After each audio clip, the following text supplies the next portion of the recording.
सुमित्रानंदन पंत जी की कविता ग्रामश्री शीर्षक से कविता की पहली कुछ पंक्तियाँ हो चुकी थी।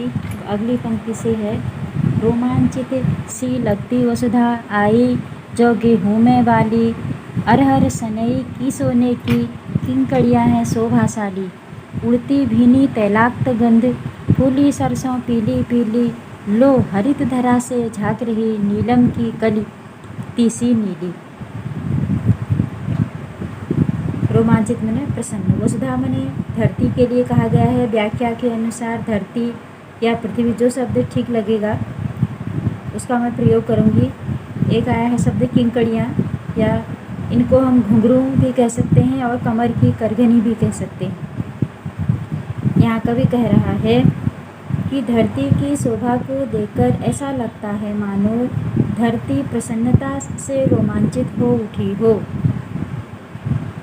रोमांच के रूप में उसके तन से गेहूं और जौ की बालियां उग आई हों।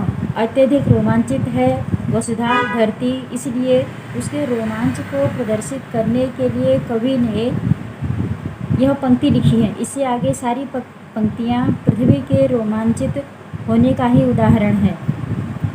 अरहर सनई की सोने की किंकड़ियाँ हैं शोभाशाली। अरहर और सनई की सुनहरी पकी हुई फलियाँ रुंझुन की मधुर ध्वनि करती हुई ऐसी सुशोभित हो रही है मानो धरती रूपी नायिका ने अपनी कमर में करघनी अर्थात घुंघरू बांध लिए हैं। यहाँ धरती का मानवीकरण कर दिया है, इसलिए मानवीकरण अलंकार हो गया है। उड़ती भीनी तैलाक्त गंध, फूली सरसों पीली पीली। सरसों भी अपनी पीली रंगत लेकर खेतों में खिलखिला रही है। सरसों के फूलों से उठने वाली मीठी हल्की तैलीय महक पूरे वातावरण में फैल रही है।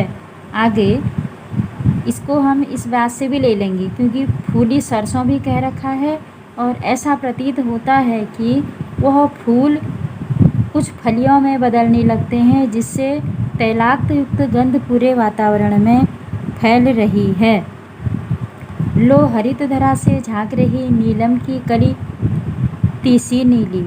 और देख लो, यानी धरती के सौंदर्य को सभी लोगों को दिखाते हुए कवि कह रहे हैं कि और यह देख लो, धरती के इस सौंदर्य को निहारने के लिए, धरती के इस सौंदर्य को देखने के लिए नीलम की कलियों के समान तीसी के नीले फूल भी हरी हरी धरती से झांक रहे हैं। रंग रंग के फूलों से रिलमिल हंस रही सखियाँ, मटर खड़ी मखमली पेटियाँ सी लटकी, छिमियाँ छिपाए बीज लड़ी, फिरती है रंग रंग की तितली। रंग रंग के फूलों पर सुंदर फूले फिरते हों स्वयं फूल, उड़ उड़ वृंतों से वृंतों पर। यहाँ वृंतों शब्द का अर्थ हुआ डंठल, यानी टहनी, जहाँ फूल लगते हैं उनके, जहाँ से फूल निखिलते हैं वह स्थान, यानी डंठल।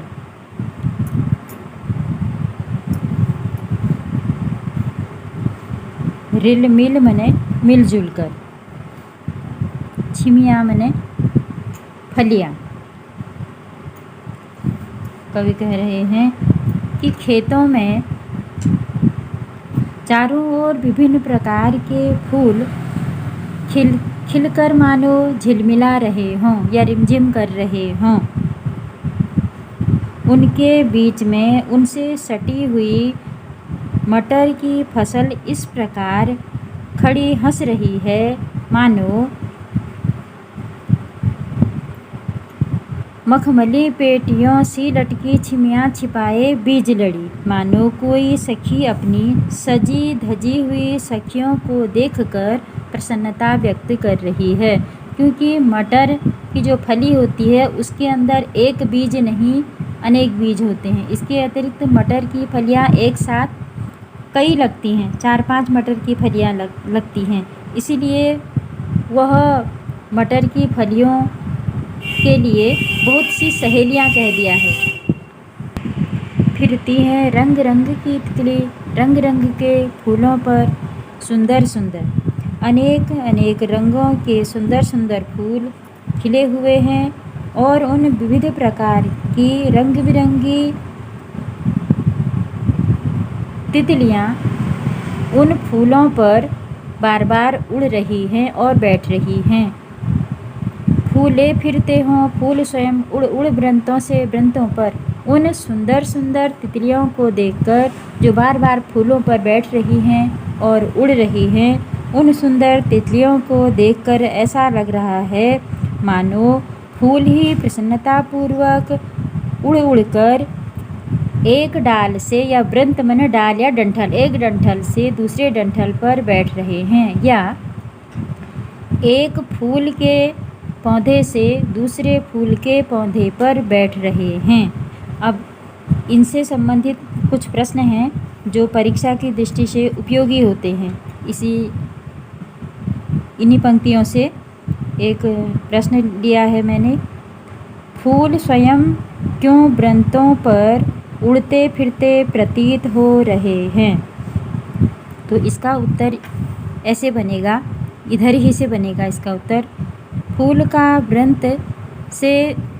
का एक वृंत से दूसरे वृंत पर उड़ते फिरते रहने से प्रतीत यह होता है कि कवि को तितलियां फूल के समान ही दिखाई दे रही हैं।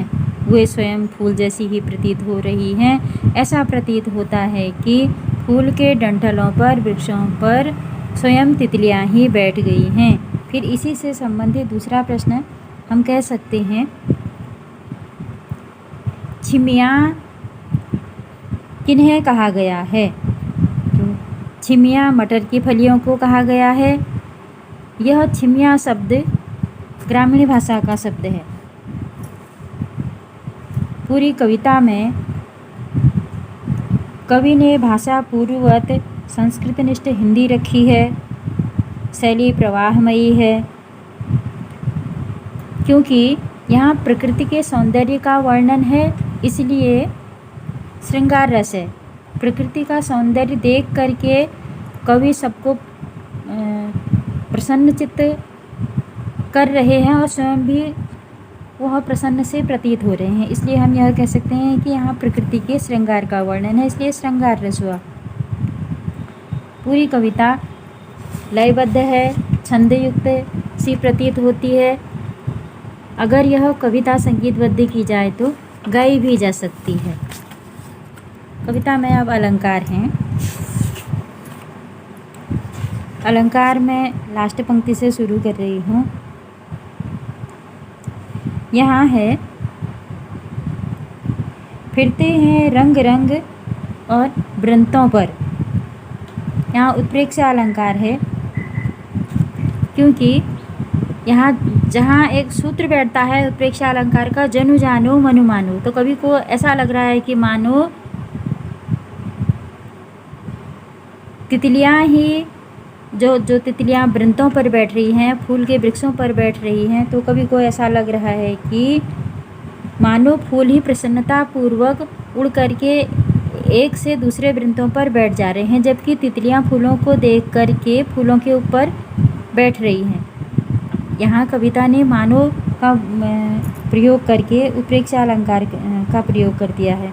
वर्णों की आवृत्ति से अनुप्रास अलंकार है। जैसे यहाँ छ और यहाँ छ, छिमिया छिपाए, छ वर्ण की आवृत्ति हो रही है। इसके अतिरिक्त भी बहुत स्थानों पर एक ही वर्ण की आवृत्ति हो रही होगी, वहाँ अनुप्रास अलंकार है। यहाँ देखिए रंग रंग पुनरुक्ति प्रकाश है। रंग रंग यानी वर्ण समान, यानी समान वर्णों से बना हुआ समान शब्द, और इसका अर्थ भी समान ही है, इसलिए यहाँ पर पुनरुक्ति प्रकाश अलंकार कहा जाएगा। फिर कविता के दूसरे पद में भी कुछ अलंकार हैं, उनको देख लिया जाए। रोमांचित सी लगती वसुधा, यहाँ उपमा अलंकार है, यानी जहाँ सा सी ऐसे शब्द आते हैं वहाँ उपमा अलंकार होता है। ये तो मात्र एक सूत्र हो गया। इससे यह जैसा अर्थ बना कि धरती अत्यधिक रोमांचित हुई सी लगती है। इसे उपमा अलंकार हो गया। वर्णों की आवृत्ति से अनुप्रास अलंकार हो गया, और साथ में शब्दों की आवृत्ति जो मिले जुले वर्णों से बना हुआ शब्द है उसमें पुनरुक्ति प्रकाश अलंकार है। अरहर सनई की सोने सी, अरहर सनई की सोने की किंकड़ियाँ हैं शोभाशाली, यहाँ रूपक अलंकार है, क्योंकि अरहर और सनई को कवि ने किंकड़ियाँ अर्थात करघनी अर्थात घुंघरू के रूप में यहाँ प्रदर्शित किया है। जिस कविता में बिंब विधान है, बिंब विधान इसलिए है क्योंकि कविता के माध्यम से ऐसा प्रतीत होता है कि नीली तीसी के फूलों को हरी भरी धरती से झांकते हुए दिखाया है। यह एक सुंदर दृश्य बिंब विधान है। दृश्य मतलब आँखों द्वारा देखा गया, चक्षु बिंब विधान है। यहाँ स्पष्ट कह रखा है कि नीलम की कलिती सी नीली लो हरित धरा से झांक रही। इस दृश्य को कवि की लेखनी के माध्यम से हम सब तो सुन ही रहे हैं और आनंद भी ले रहे हैं। यहाँ कवि ने इसको स्पष्ट करने के लिए तीसी नीली यानी नीलम की कली तीसी नीली लोहरित धरा से झांक रही भी कह दिया।